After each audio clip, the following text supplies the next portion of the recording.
नाज़िन मुल्क में गाटे तोड़ महांगाई जे करे कंदकोट जा शहरी पिण सख्त परेशान आहिनि। गरीब माण्हू अटो, खंड, दाल ऐं भाजियूं ख़रीद करण जी सघ खां बि महरूम थी रहिया आहिनि।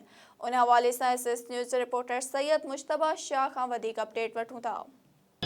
अॼु बिल्कुलु पूरे मुल्क जीअं कंदकोट शहर में भी महंगाई जो जिन बेकाबू थी वियो आहे। अटो, गिहु, दाल, पेट्रोल समेत रोज़मर्रा जी जेके शयूं आहिनि उन में बेपनाह इज़ाफ़ो थी वियो आहे।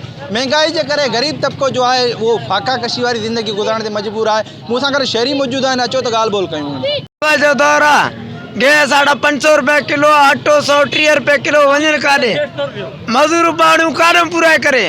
अटो खाए, गिह खाए, खंड पत्ती खाए वठे, छा सब्जी वठे 500 जो घटि मण कंजूस पे करे बिठे 400 रुपए सब्जी वठे शाम सुबुह जो। अवाम वञे काॾे, अवाम परेशान आहे। पेट्रोल वञनि था, ॾींहुं वञनि था, महंगाई कंदा वञनि था, महंगाई कंदा।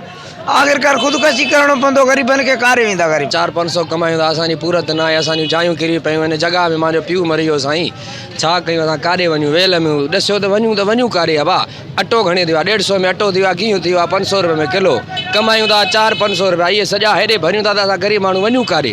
केॾी महांगाई थिए आहे, मड़े ख़ुदा खे मञो कुझु सस्ताई कयो अबा। गरीब भाई पाठा मेड़ू था, टमाटा 20 रुपए किलो, बसर सस्ता ॾियो, क़ुरान ॾेढी रोई थियो भाउ।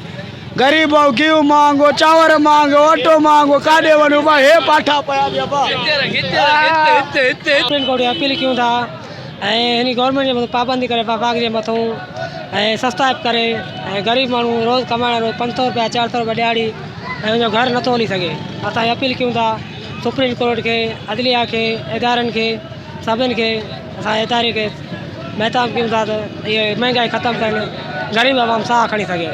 तव्हां शहरी जूं ॻाल्हियूं ॿुधियूं। शहरनि जो इहो चवणो त 500 दिहाड़ी कमाइण वारो हिन महांगाई जे दौर में काॾे वञे? उन्हनि मुतालबो कयो हुकूमत वक़्तु खां त महांगाई ते कंट्रोल करे गरीब आवाम खे रिलीफ ॾिनो वञे।